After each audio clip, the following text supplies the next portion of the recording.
गांववासियों, माताओं, बहनों, सबको नमस्ते। असल में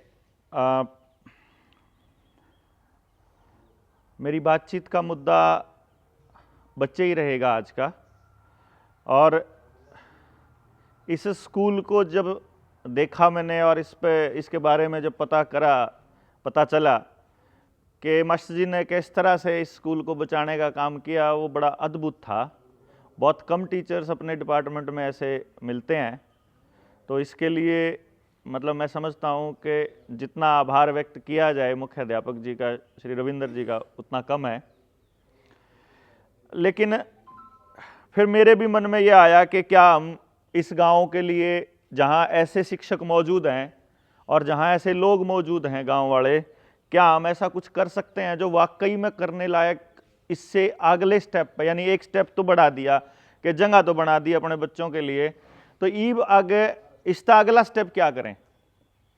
क्योंकि मैं आपको, अगर मैं गलत नहीं हूं तो मुझे आप, मतलब गलत हूं तो मुझे ठीक करना, और अदरवाइज मेरे अपने 20 साल की इस जर्नी का मैं आपको नतीजा बताता हूं कि जो सरकारी स्कूल का बच्चा है वो पूरे इंडिया में जितना कंपटीशन है दुनिया में, वो कहीं स्टैंड नहीं करता है।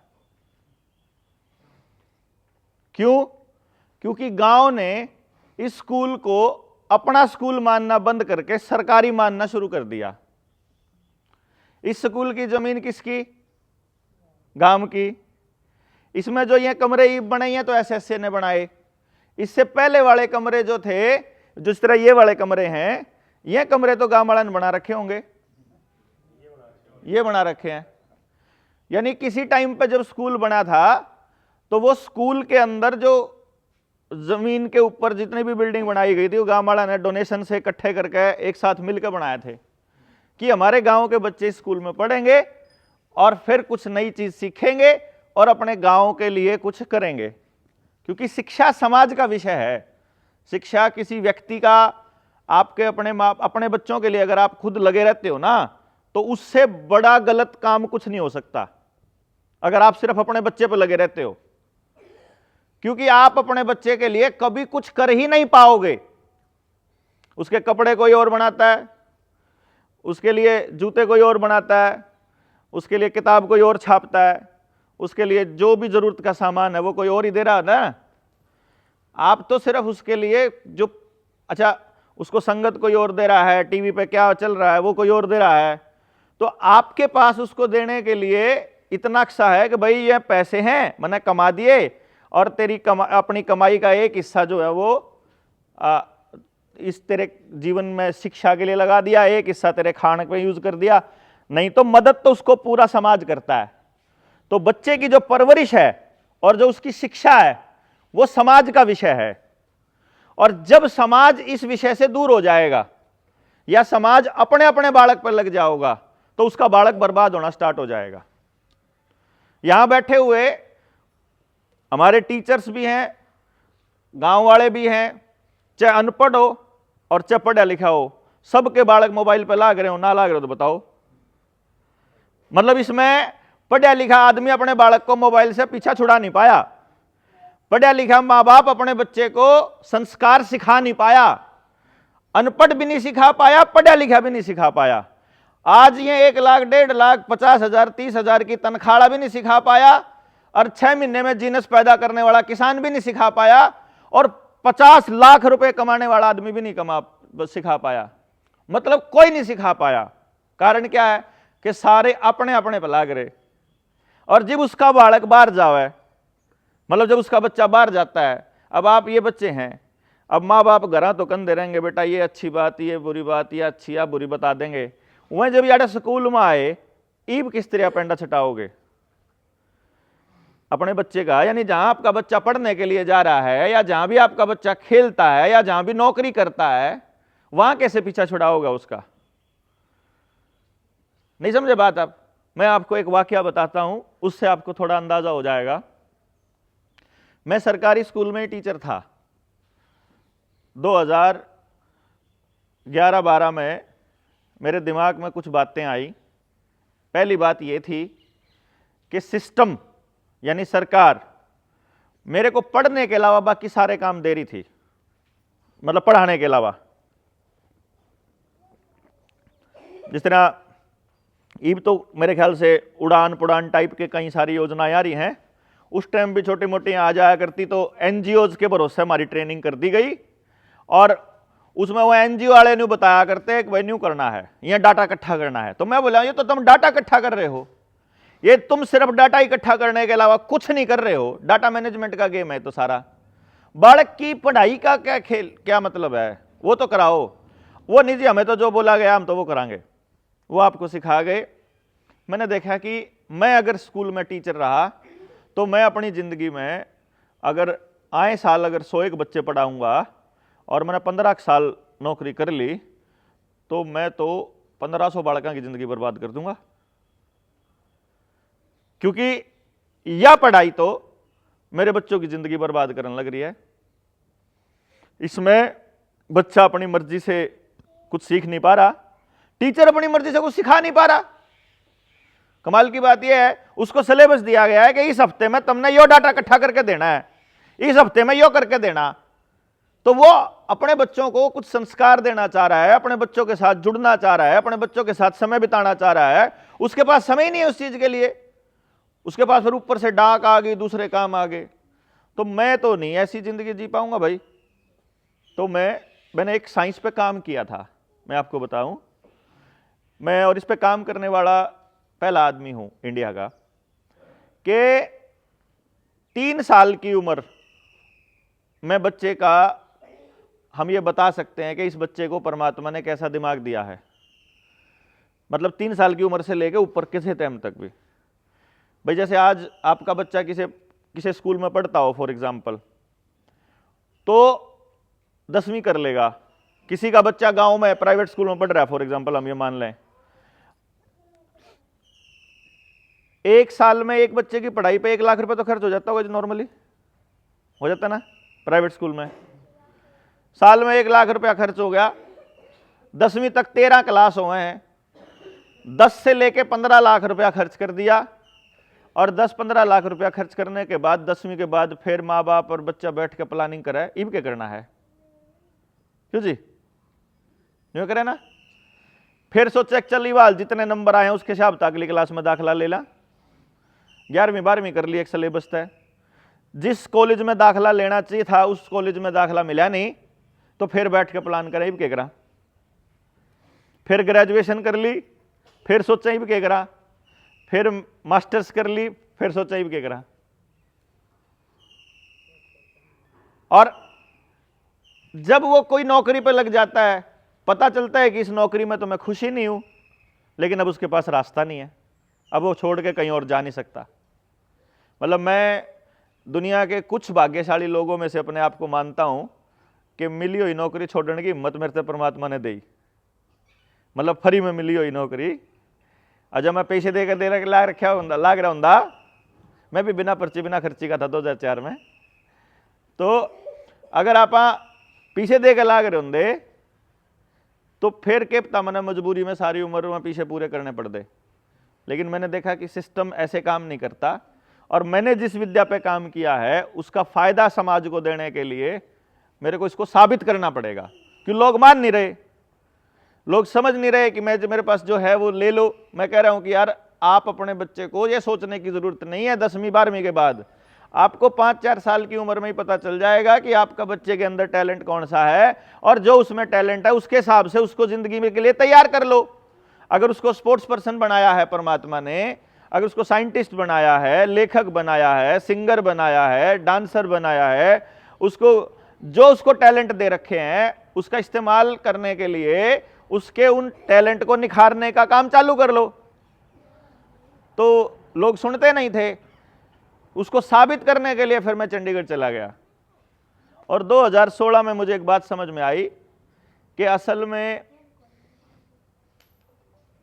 जिंदगी का जो मकसद है वो पैसा नहीं हो सकता। क्योंकि मेरा बेटा उस टाइम 10 साल का था, 2016 की बात बताऊं मैं, 5वीं में पढ़ा करता वो। मेरा ऑफिस जहां है उस ऑफिस से नीचे कम्युनिटी का टॉयलेट था मार्केट में, और वो बाथरूम में जब गया तो काफ़ी टाइम लगा दिया। तो मैंने उससे पूछ लिया, मैं कहा कहाँ था? बोला मैं उधर टॉयलेट गया था। तो इतना टाइम क्यों लगाया? वो बोला वहाँ ना एक डॉक्टर था और वो अपना इंजेक्शन लाने लग रहा था। वो इंजेक्शन लाने वाले ने वो डॉक्टर सोच रहा था उसने नहीं पता था कि वो नशेड़ी बालक था कोई। तो वो अपना इंजेक्शन लाने लग रहा था और वो इंजेक्शन लांदा लांदा पड़ गया, वो नशे में पड़ा था। तो मेरे अचानक से यूँ आया कि आज तो मेरे बालक ने न्यू कौन बेरा कि यू इंजेक्शन जो था वो नशे का था। इन्हें बेरा लाग गया पाछा, जब बाई चांस ट्राई करने लग गया तो यो है। तो मैं फट दे से नीचे गया, मैंने उस टॉयलेट वाले तक गया, मखा कितने काम है हाड़ है? बोला आड़ा तो आंदे रहे हैं ये नशा करने वाले। तो मेरा अपना बच्चा भी जावे उड़े और मेरे जहाँ पढ़ने आया करते बालक में भी जावे। उनमें तो एक डीएसपी था, उसके 2 बच्चे पढ़ने आया करते मेरे पास। तो मैंने उसको फ़ोन कर दिया, मैंने कहा भाई साहब नूर नू करके बात है और ये तो टॉयलेट में यहाँ बच्चे नशा करने के लिए आते हैं और मेरा इंस्टीट्यूट है यहाँ बालक सारे बिगड़ेंगे। बोला जी डॉक्टर साहब ऐसा है, मान लो आड़ा तो इस बाथरूम में तो मैं इनका लठ मरवा दूंगा ना, या किसी और बाथरूम में जाओगे, इन्हें तो ये तो खराब करना। तो मेरे उधर समझ में आया कि चोर ने तो चोरी करनी, चाहे कितने फंस जाओ, जार ने जारी करनी, नशे वाले ने नशा करना। अब नशा करने वाले का तो एक टाइम ऐसा होगा जब उसने खर्चा चलाने के लिए उसने और कस्टमर चाहिएंगे। तो वो और कस्टमर कौन होंगे? जो उसकी गेल उठे बैठे, या जो उसके परिवार ने जाना है, या जो उसने मिल जाएंगे। क्यों जी? तो वो जो मान लो मेरा बालक किते मना किते बढ़िया पोस्ट पे लगा भी दिया और उसका दोस्ती किसी ऐसे आदमी गेल होगी जिसने नशे के लिए कस्टमर चाहिए, तो अगला कस्टमर मेरा ही बालक है। तो मैंने अपनी घरवाली बात करी, मैं कहा पूनम मान लो आपने घने रुपये कमा दिए, उस साल मेरे 100 बालका की फीस 5 करोड़ थी, 5 लाख रुपए लिया करता मैं एक बालक के पढ़ाने के। तो 2-3 बैच पढ़ा दो, साल में 15-20 करोड़ रुपया कोई नॉर्मल सी बात थी।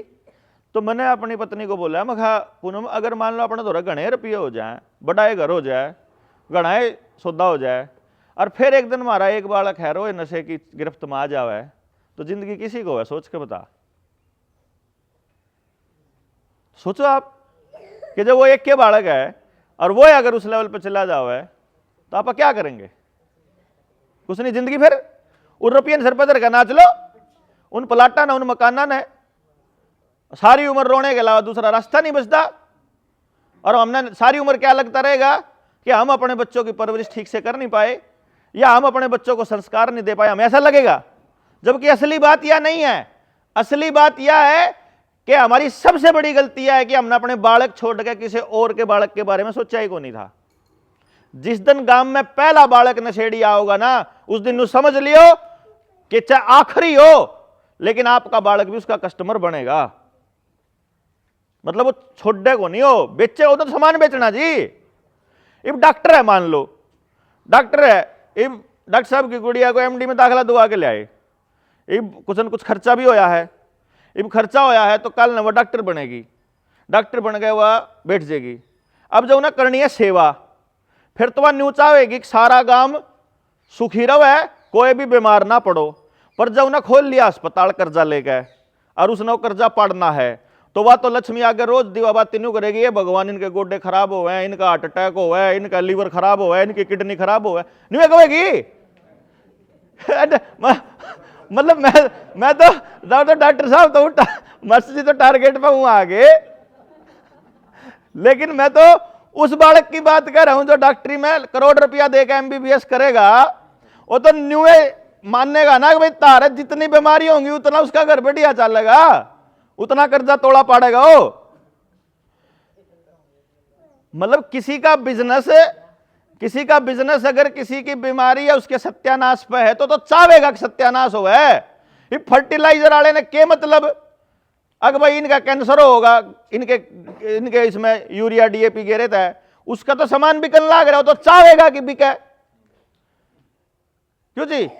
केमिकल वाला तो चाहेगा। तो जो मेरा कहने का मतलब यह है कि आपका बच्चा जो भी काम करता है वो उस काम को बढ़ाना चाहेगा। अगर उससे किसी का नुकसान हो रहा है तो उसको इस बात से मतलब नहीं है, उसका तो बिजनेस चलना चाहिए, उसको तो प्रॉफिट होना चाहिए। बाजार का एक ही नियम है, प्रॉफिट।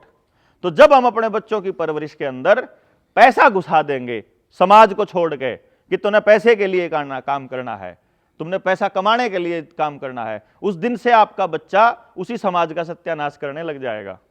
अब मेरा यह बात जिदन समझ में आई, मैंने अपना कोचिंग सेंटर उसे दिन सबके पीछे उल्टे दे के बंद कर दिया। सबके पीछे उल्टे दे गए। भाई मैं ही भाग्य नहीं पढ़ाता यार, कोचिंग सेंटर तो कोड है समाज में, क्योंकि कोचिंग सेंटर में कौन पढ़ा सकता है महंगी फीस देकर? जिसके पास खूब कमाई हो। अब जिसके पास खूब कमाई है वो कोचिंग सेंटर में पढ़ाने लग रहा। जितने कोचिंग सेंटर में बालक हैं उतनी भी पोस्ट कौन लिखट दी? अगली कड़ा है जी। तो यह बालक कड़े स्टैंड करेंगे। इनके बालक का दो, इनके माँ बाप दो रहे कितने कोचिंग में पीछे देने का पीछा। तो इन बच्चों का लिए, यानी कि जो सरगाम के सरकारी स्कूल में बालक पढ़ रहे हैं, इनके लिए क्या है आपके समाज में? मतलब रिजेक्शन, तिरस्कार। भाई ये तो के कर अगर आप गांव में के का अगर मां के कहेगी अगोड़ा तो मिड डे मील खाने वाले जावे नहीं कम है। अब भाई वहां तो जो है ना मिड डे मील खाने वाले जाते हैं, हम अपने वाले तो टाई वाले में पढ़ावांगे, महंगे बस आवेगी जड़े लेने वाले पढ़ावांगे। तो आपके बालक ने छोड़ देंगे फिर? ये नहीं समझे बात आप? अगर समाज में एक भी बच्चे को छोड़ा जाएगा तो वो बच्चा आखिर में आपके बच्चे के लिए नुकसानदायक साबित होगा, ये पक्का है। तो आप छोड़ नहीं सकते किसी बच्चे को। इसीलिए फिर मैंने ये सोचा, जब 2016 में ये समझ आया कि ये काम कर लेते हैं, गांव वालों को समझाएंगे कि भाई मेरा टेक्नोलॉजी है, मैंने गांव का मानस चाहिए, अपनी टेक्नोलॉजी ले लो और आपके गांव में एक ऐसा एजुकेशन सिस्टम खड़ा कर देंगे, एक भी बालक बेरोजगार नहीं रहेगा, गारंटी है। लेकिन शर्त यह है कि बालक सरकारी स्कूल में पढ़ेगा गांव के। उसका कारण क्या है? जिस दिन गांव के बड़े जमींदार का बालक भी गांव के सरकारी स्कूल में पढ़ना शुरू कर गया, जिस दिन सरकारी स्कूल में गांव के बड़े जमींदार का बालक भी आ गया, सबसे पहली बात गांव के मौजूद लोग स्कूल को बचाने की लड़ाई लड़ने लग जाएंगे। उसके बाद हमने गांव में बैठ के सारा गांव बुला लिया, सारे गांव तो बुला के न्यू कह दिया भाई अमीरी गरीबी खत्म होगी। अपन अपने पुरखिया की बात मान ली कि बालक सबके साजले हुए जी, बालक तो सबके साजले हुए हैं। ऐसा थोड़ी हो कि मेरा बालक ज्यादा प्यारा और आपका कम प्यारा, ऐसा थोड़ा हो ही नहीं सकता। क्यों जी? तो अपन सारे बालक का खातर करांगे भाई, गांव का एक भी बालक नहीं छोड़ांगे, चाहे अमीर हो गरीब हो। जो पाछे गलती हो रही हैं, जो पाछे रोड़े हो रहे हैं, कदे राजनीति के नाम पे, कदे पार्टियां के नाम पे, कदे चुनाव के टाइम पे, कदे बिजनेस के टाइम पे, कदे धोखे के टाइम पे, वह न्यारे कहानी है। लेकिन जो हिसाब किताब सिर्फ रुपया का ला लोगे ना, तो मैंने एक 4500 वोटा के गांव में रिसर्च करी थी घर घर जाके, जिसमें मैंने सारे खर्चे का हिसाब लगाया था। सिर्फ पढ़ाई का खर्चे का मैंने तो एजुकेशन उसका भी लाया था, पेट्रोल डीजल का भी लाया था, अनाज का भी लाया था, तेल का भी लाया था, बीमारियां का भी लाया था। लेकिन मैं सिर्फ पढ़ाई का बताऊं हूं, 4500 जिस गांव में वोट हैं उस गांव में 1300 बालक पढ़ने के लिए शहर जाता है, और 1300 बच्चों का जो टोटल खर्चा होता है पढ़ने पे वो 53 लाख रुपये महीने का हुआ है पूरे गांव का मिला के। आपने तो अपने 4-5 हजार दिखे हैं खर्च होंगे, लेकिन पूरे गांव का तो 53 लाख हुआ है। तो मैंने न्यू कहा कि देखो भाई गांव वालों, 53 लाख रुपये महीना मतलब साल का होगा 6 करोड़ रुपया, साल का 6 करोड़। और एक बच्चा जब जाता है ना कहीं बस में या किसी ऑटो में या किसी भी चीज में, बस में जब चढ़ के जाता है जब वो अपना पढ़ने के लिए, तो कम से कम 1.5 घंटा खराब हुआ जाने का, 1.5 घंटा खराब हुआ आने का, 1-1.5 घंटा तो लग गया है बस में जब जावा है। ये 3 घंटे, ये जो 5 करोड़ है ये भी वेस्ट हुए हैं। वेस्ट क्यों हुए हैं? कि आपके गांव का 5 साल का हिसाब ला लो, 5 साल में टोटल रुपया कितना खर्च होया होगा और उसके बदले में आपके बालकन रोजगार कितने बालकन मिला होगा, तो आपको पता चलेगा कि मैक्सिमम पैसा बर्बाद होया। तो जितना पैसा बर्बाद होया वो पैसा रख लो, और जितना टाइम ट्रैवलिंग में खराब कर रहे हैं वो पैसा रख लो, वो टाइम रख लो। यानी 3 घंटे अपने बालक का टाइम उस काम पे लाना है जिस काम के लिए वो बच्चा पैदा हुआ है। मतलब बाकी सारा काम वो करता रहोगा जो करता रहोगा, कुछ एक्स्ट्रा करने की जरूरत नहीं। तो गांव वाला का बात समझ में आई और पूरे गांव ने निर्णय ले लिया था। ये मैं बताऊं मार्च 2020 की बात है यह। तो इस मिशन में हम बहुत आगे बढ़ रहे थे, तो मखा एक गांव ने करके दिखा देंगे ना तो बाकी गांव में भी जोश होगा। फिर ये लॉकडाउन लग गया। लॉकडाउन लग गया तो फिर हमारे ये बात समझ में आ गई कि जिस षड्यंत्र की बात मैं 2016, 17, 18, 19 में करा करता, अब वो स्पीड पकड़ेगा और अब हालत खराब होएगी। तो फिर मैंने वो प्रोजेक्ट रोक दिया और फिर 3 साल तक अभी तक परमानेंट लोगों को समझाने पर लग गए। 4 साल हो गए, 20 में लॉकडाउन लगा था जब भी चालू हो गए थे। फिर किसान आंदोलन में लग लिए, किसान आंदोलन के बाद फिर ये कोरोना वाले लॉकडाउन के पाछे लाग लिए, तो फिर इस पर लगे रहे। अब एक टाइम आया कि मान लो आप लोग इस गांव के अंदर बदलाव करना चाहते हो। मैं आपको छोटी सी बात बताता हूं, जय आप गांव में थोड़ा बहुत बदलाव करना चाहोगे, पहले झटके आपके मन में एक बात आवेगी, कोई नहीं सुनता, कोई मानने को तैयार नहीं, कोई बदलने को तैयार नहीं। फिर मैं न्यू सोचूं भाई जोन से मानस आड़ा है नहीं, मैं एक सेकंड के लिए न्यू मान के चलूं, जो मानस आड़ा है नहीं उन्हें छोड़ दो। आप न्यू मान के चलो कि सिर्फ आप हो इस गांव में जितने आड़े बैठे हैं, यो काम करना चाहिए कि नहीं करना चाहिए? होना चाहिए। अच्छा कोई बाहर था होगा करण, बाहर और कोई नहीं, गांव में आप ही हो सारे, कोई बाहर था होगा करण, क्योंकि बालक आपके, गांव आपका, नाश आपका, तरक्की आपकी, दोनों आपकी है, तो आपने करनी पड़ेगी। नाश भी अपने हाथा करने लाग रहे तो ठीक भी आपने करना पड़ेगा। अच्छा आप इस गांव के मानस न्यू मानना हो कि न्यू करना चाहिए, आप न्यू मानना हो कि बाहर तक कोई नहीं आवे, इसका मतलब आप में तक करना पड़ेगा। अपने में तो कोई है तैयार जो आगे आके न्यू कहता भाई मैं थोड़ी जिम्मेदारी तो मैं कर लूंगा, अगर साथ लग दो तो मैं साथ दूंगा, कभी पूरा टेक्नोलॉजी दूंगा, ट्रेनिंग दूंगा, सारी चीज दूंगा। है कभी कोई तैयार आप में? तो कोई है इस पर करनिया? बताओ हाथ खड़ा करके, हाथ खड़ा करो, न्यू करो, देश बदलना है न्यू, पूरा लंबा हाथ खड़ा करो भाई। 1 2 3 मानस हो गए जी। आप में तो कोई है जो न्यू है भाई? मैं 5 6 7 8 मानस हो गए जी तैयार। सोचो इब, अच्छा एक बात सोचो, इब इस गांव तो मैं एक काम कहने लग रहा हूं, सुनो मेरी ध्यान है भाई। हम यह काम करांगे कि तारे सारा के बड़का का काम करांगे, और ये जो 7 मानस तैयार हुए हैं इनका साथ देना है तमने गांव में, इन ट्रेनिंग में दूंगा, तमने साथ देना है, कर दोगे? कोई है जिसने जो न्यू का ना फद्दू बना रहा तो मतलब कोई न्यू कह रहा हो भाई मैं बेवकूफ बना रहा हूं, ऐसा तो नहीं कोई। अब बस इस बात ने थोड़ा बड़ा करके देख लो, जो सारा गांव आड़े बैठा हो तो फिर आपकी वाला लाइन खत्म हो जाएगी ना। देखो आप मैं क्या करूं हमेशा, चाहे मास्टर मेरी बात तो बुरा मान जो बेशक, पर लेकिन मैंने क्या करूं, जब क्लास में कोई बालक फेल हो गया ना जी, तो बालक फेल नहीं होता, मास्टर फेल हुआ है, ठीक है ना। सिस्टम फेल होता है पूरा का पूरा, बच्चा फेल नहीं होता। बच्चा तो परमात्मा ने पूरा बना के भेज रखा, उसको तो कुदरत ने बना के भेज रखा, यो है। उसने अगर आप खराब करा, हाँ तो बालकपन में लागन वाले हुए सुए खराब करें, उन्हें अगर खराब करा तो उसके शरीर में केमिकल देकर उसका शरीर दे, उसका दिमाग खराब करें। कदे भी बालक खराब नहीं होता पैदा, वो बिल्कुल प्योर पैदा होता है। तो मैं ये कहता हूं कि समाज का ये दायित्व है कि इस पे काम करांगे आप। तो एक काम कर लें आप, अगर मान लो आप पूरे गांव ने बदलना चाहो, हाँ तो एक बार तो पूरे गांव ने बात सुननी पड़ेगी। क्यों जी? क्योंकि बिना सुने उसके समझ में कौन आवे तेरा बालक क्यों जरूरी हाड़ा आना इस स्कूल में आना। क्यों जी? मानते होंगे ना भाई, उड़े उड़े इस संगमरमर का स्कूल होगा, आड़े फरस चाहिए दूसरे डाल के हैं, संगमरमर का चाहिए, वहां 6 करोड़ रुपए पड़े तो हैं साल के, बना लेना जैसा बनाना चाहते हो, 6 मंजिल बना लो, जीसी वर्दी लेना चाहो उन 6 करोड़, अगले 6 करोड़, एक साल के 6 करोड़ में ये स्कूल बना कौन के? 1-2 किले और लिए जाओगे और कितना बड़ा बना लियो, ग्राउंड बन जाओगा, सारा बन जाओगा उस 6 करोड़ में। क्यों जी? और अगले साल के 6 करोड़ में जो वर्दी कपड़े जो लेना चाहो वो आ जाएगा। अरे अपने अपने बड़का खातर आप कोच नहीं ले सकते, लेकिन सारा गांव मिलकर गांव में 3 कोच ले सको, सारा गांव मिलकर, चाहे दिल्ली वाले मास्टर लिया हुआ है, चाहे सारा गांव लाग के, गांव में इतने बेरोजगार बालक बैठे, इन मास्टर दो मास्टरों की कमी पड़ेगी, सरकार नहीं भेज दिया, आप अपने ला लेंगे। बालक ने 10-10 बड़का पे एक मास्टर लाश कहां पाया यार, हमारे पे बड़का ही कमी थोड़ा है भाई, 10 बच्चा पे एक मास्टर पे लागेगा, ले बात खत्म। नु पूरी मौज मस्ती में पढ़ावांगे, आप क्यों सिरदर्दी लेकर पढ़ावांगे?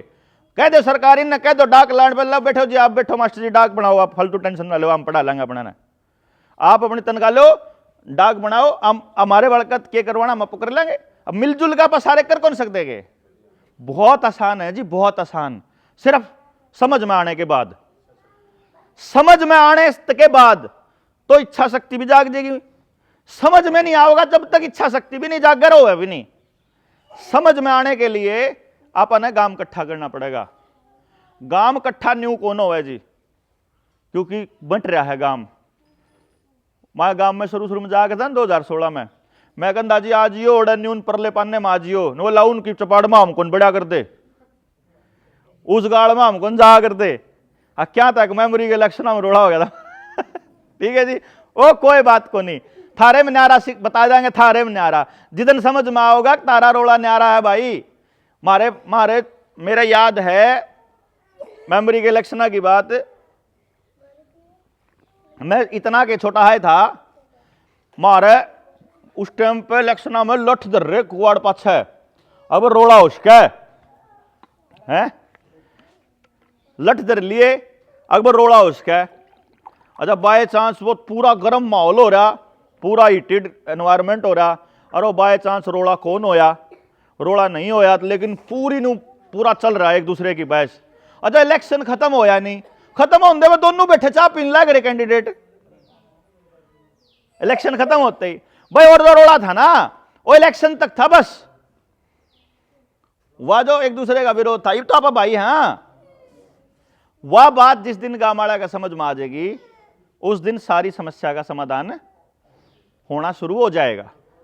तो जी इस सिलसिले में हमने एक प्लान बनाया, अगर आपने लगे कि ये ठीक है तो आप इस पर चर्चा कर सका कि 24 नवंबर 2024 जो अगला एतवार आने लग रहा है, इस एतवार ने हमने दिल्ली के तालकटोरा स्टेडियम में न्यू गांव बुला रखे हैं भाई। कौन सा गांव अपने वहां पे इस प्रोजेक्ट को शुरू करना चाहता है, अपने मानस भेजो, क्योंकि बेरा तो लग गया ना कि कोई मैं अकेले की मारन लग रहा हूं, कोई तैयार भी होया कि नहीं होया इतने दिन में, कोई तैयार भी है कि नहीं।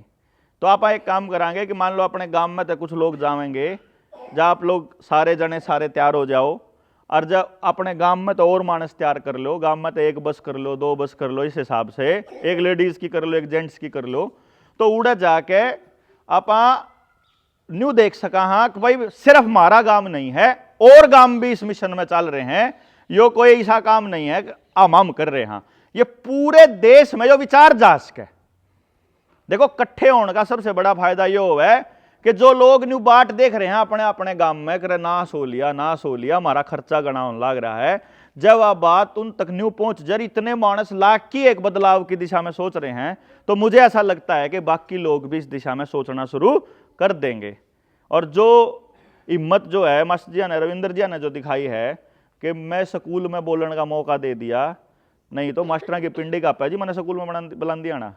हाँ भाई जब सरकार दो रहा वीडियो चलेगी नहीं मार देंगे ये बुला रहा करते बुला लिया। अरे मैं कोई सरकार का विरोधी आदमी थोड़ी ना हूं, मैं तो अपने लिए, अपनी बच्चे के लिए, बेटरमेंट के लिए लड़ना चाह रहा हूं कि मैं उस लड़ाई में जो भी सामने आओगे वो मेरा दुश्मन है, बात खत्म। सरकार आओगी तो सरकार, और आप आओगे तो आप। भाई मैं इन बच्चों की भलाई का काम करने की बात कर रहा हूं, जो इनका सत्यानाश करने की बात करेगा वो दुश्मन है जी मेरा और समाज का, तो मैं तो उसके खिलाफ बोलूंगा, चाहे वो कोई हो, कोई पार्टी हो, कोई नेता हो, मन ने कोई ठिक्का नहीं। और जो इनके बेटरमेंट के लिए काम करा है वो मेरे लिए आदरणीय है, वो मेरे लिए सम्माननीय है, वो उसे का मेरे तो दिल में उसे के लिए इज्जत है जी। तो मैं यो आप इस मिशन पे हैं, अगर आपको लगता हो कि इस मिशन में आपने साथ लग कर करना चाहिए, तो फिर 24 नवंबर ने दिल्ली के तालकटोरा स्टेडियम में इकट्ठे हो रहे हैं। उससे फिर क्या फायदा होगा, उससे होगा क्या, मतलब मैं उसका जो मेन बात है, जितने लोग आपके गांव वाले उड़ जाएंगे वो ऊर्जा लेके आएंगे वहां से, और आपकी ऊर्जा मिलेगी बाकी लोगों को, आपके सहारा मिलेगा। और उसके बाद हम आपको वहां से अनाउंसमेंट करेंगे कि अपने अपने गांव में जाके हर घर को बुलाना है, मतलब पति पत्नी दोनों आओ भाई, क्योंकि बात दोनों का समझ में आओगे ना। मान लो आदमी का समझ में आ जाए खर्चा घना हो रहा है, लेकिन मान यू कहे ना टाई आड़े मैं भेजूंगी, तो टाई आड़ा चालू कर लें, क्या दिक्कत है इसमें? क्या है, जिसे मैं भेजना चाहती हूँ वह चीज आड़े बना लेंगे आप। हाँ, अंग्रेजी बोलना हो, फ्रेंच बोलने वाले स्कूल में भेजना हो तो फ्रेंच चालू कर लेंगे आप। हाँ, मतलब दोनों पति पत्नियों को जब बात समझ में आ जाएगी, फिर हम गांव से ये कहोगे भाई आ जाओ इब जोन इसमें पार्टिसिपेट करना चाहता हो आगे जुकर अपनी मेरी गेल लाख के ने, तो मैं उन तक पूरी ट्रेनिंग दूंगा कि बालक का टैलेंट पता कैसे करना। देखो मेरे पे बुझोगे ना, मेरे पे बुझोगे कि जी मेरा यू बालक है और इसके बारे में बता दो, फीस है 1.5 लाख रुपया एक बालक की, मेरा तो यू बिजनेस है, लेकिन मेरा नियम है कि गांव से पैसा मैं लेंदा नहीं। तो मेरा क्या नियम है कि सारे गांव के बालका खातर करते हो तो सारी टेक्नोलॉजी, सारी ट्रेनिंग, सारा नॉलेज फ्री दूंगा, ठीक है ना। मतलब जय गांव खातर चालू कर दो और कति कोट, और सबसे पहली शुरुआत सरकारी स्कूल तक करूंगा, गांव में नहीं जाऊं, इतने सरकारी स्कूल वाला पूरा नहीं हुआ है। तो जा आपने फ्री चाहिए तो आ जाओ सरकारी स्कूल में, ये तारा स्कूल है यार, तारे पुरखियान बना रखा है, इसको ऐसे खराब करने का कोई लॉजिक नहीं बनता। इन्हें प्राइवेट कंपनियों को बेच देंगी सरकारें। पहले भूपेंद्र सिंह हुड्डा के खिलाफ लड़ा कर दे, एयरटेल ने बांटा है, ये भी इसके खिलाफ लड़न लाग रहे कि यो मतलब अडानी ने देने की तैयारी कर रहा। तो ये तो लड़ते रहेंगे आप, तो ये तो संघर्ष चलता रहा पुराना, उसको चक्कर को नहीं। मेन बात यह है कि गांव राम जितने आपके गांव में थे ना, सारे गांव ने बता देंगे भाई ये 20 मनसा का काम यो है, इनकी मदद करनी है। उन 20 मनसा की ट्रेनिंग की जिम्मेदारी मेरी और टेक्नोलॉजी देने की जिम्मेदारी मेरी। तो बाकी सारा काम आप आगे लाग तक पैरेलल कर दे रहे हो, फलाना गांव आड़ती पहुंच गया, फलाना आड़ती पहुंच गया, इस तरीके से आप आगे बढ़ के इसने काम ने मतलब कर सका। हाँ, रुपया भी बचेगा, बालक का टाइम भी बचेगा, बालक आपके घर रहेगा। अगर आपके खेत क्यार में डांगरा में मान लो आपकी गेल लाग के काम करवाओगा तो कल ने बाबूजी बना कौन घूमे।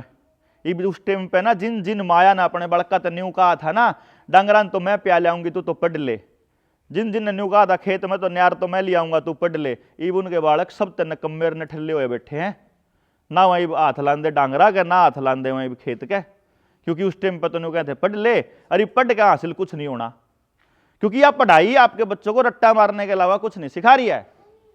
यह पढ़ाई तो सिर्फ और सिर्फ याद करना सिखा रही। और जो पेपर देकर पास करने वाली प्रणाली है उसमें अगर जितने बड़का ने फार्म भरा और जितने बच्चे की नौकरी लागनी थी, अगर उसका प्रतिशत निकाल के देखोगे तो 99.99% से ज्यादा बच्चों को तो फेल होने की गारंटी है। क्योंकि चाहे आप पेपर देकर पास हो जाओ, चाहे सिफारिशता हो जाओ, जितनी पोस्ट है उस तक फालतू नहीं नौकरी हो सकती जी, ठीक है ना। यही 24,000 भर्ती बेशक हो, इन 24,000 भर्तियां ने लाखों करोड़ों बच्चों की जिंदगी बर्बाद करने का काम कर दिया। क्योंकि अगले 4-5 साल ही वो तैयारी करने पर लग जाएंगे और उन्हें न्यू कॉन्वेरा अगर भर्ती जा 10,000 की भी लगड़ेगी तो फार्म भरनी है तो 30 लाख हैं, कैलकुलेट करके देखे तो 0.003% बनेगा। 99% से ज्यादा बच्चे फेल होंगे गारंटेड उसमें, क्योंकि इतनी पोस्टें को नहीं। तो इसलिए न्यू मत मानो कि जो मेहनत करेगा वो उड़ जाओगा, जो सही मेहनत करेगा, जो जिस चीज के लिए लगा हुआ है उस चीज में जो मेहनत करेगा वो कामयाब होगा। तो आप हर बच्चे को कामयाब करने की लड़ाई लड़ रहे हैं, इसमें गरीब नहीं, अमीर नहीं, अनपढ़ नहीं, पढ़ा लिखा नहीं, कोई नहीं छोड़ना आपने। जिन बात का बेरा लागे यार मैं तैयार कौन कर सकते के बालक ने, तो आपका जिसके बालक बड़े हो लिए उनके पोता पोती आऊंगे, नाच तो उनका भी होने लग रहा, छोड़ नहीं सकते किसी ने भी। तो आप पीछे नहीं हट सकते जी। तो ना पढ़ा लिखा, ना अनपढ़, ना मास्टर, ना ये कोई नहीं बच सकता। तो मेरी गुजारिश है जी 24 नवंबर ना उड़ा के हमारा हमना थोड़ा हौसला दो भाई, यू काम ठीक कर रहे हो बालक को, और भाई ठीक है जितने आओगे आप उन तभी आए बात कहेंगे भाई आप न्यू करांगे, उड़े तो चालू कर लेंगे। फिर जब नहीं मानस ज्यादा इकट्ठे हुए फिर और आगे कर लेंगे अपना कोई, क्योंकि कुछ हासिल नहीं करना। मैंने परमात्मा से प्रॉमिस किया हुआ है इस विद्या से मैं अपने लिए कभी लग्जरी नहीं खरीदूंगा। मन आ जाए इस तरह पैसा कमाना हो तो कितना ही कमा ला, कोई दिक्कत को नहीं, पर मैं उतना ही कमाया करूँ जितनी मैंने जरूरत हो। मैं सिर्फ 4 दिन काम करता हूँ अपने परिवार के लिए, और 4 दिन में मैं अपना 5-6 लाख रुपए मेरा खर्चा घर का मेरा वो निकल जाए, उसके बाद मैं बाकी पूरा दिन अपना समाज को देता हूँ। भाई अपना यूज़ करो ना, मैं समाज का पैसा अपने घर लेके जाता, ना मैं घर का पैसा, अपने परिवार का पैसा समाज में खर्च करता। सीधी सी बात है जी, समाज का काम समाज के पैसे से होगा और मेरा घर का काम मेरे कमाई से चलेगा, सीधी सी। और मैं कमाऊंगा उतना ही जितनी मुझे ज़रूरत है, उससे फालतू आप कमाते नहीं। परमात्मा ने बहुत शानदार बच्चा दे रखा है, खूब खुश में ज़िंदगी है, अपने काम में पूरा आनंद है। आड़े बैठ के पूरे आनंद से आपके साथ बात रख दी। आपने लगे कि आप भी अपने बच्चों के लिए करना चाहो हो तो आपका स्वागत है, आप टीम के साथ जुड़ जाओ, 24 नवंबर को आ जाओ। और जिस भी भाई ने न्यू देखना हो कि हमारा यो काम क्या है और उस ट्रेनिंग को अगर आप अभी भी लेना चाहते हो तो मेरा नंबर है 9518170000, उस पर मैसेज करके ना आप वह ट्रेनिंग आड़े भी ले सको हो अपन घर बैठे। तो मतलब यो नहीं है कि भाई उड़ आओगे तो ये अपन काम चालू करना है, आप घर बैठे ट्रेनिंग ले सको हो सारा कुछ। तो आप सारे लोग आए और मैंने उम्मीद है कुछ बनेगी बात है। कौन बने जी? नहीं आओ पहुंचोगे गाँव वाले, मतलब मैं मानू हूँ गाँव वाला ने आना चाहिए जी। जितना ज़्यादा आप लेडीज़ ने तैयार करो या लेडीज को कर लेंगे, हाँ जी। तो बहुत बहुत धन्यवाद जी, थैंक यू।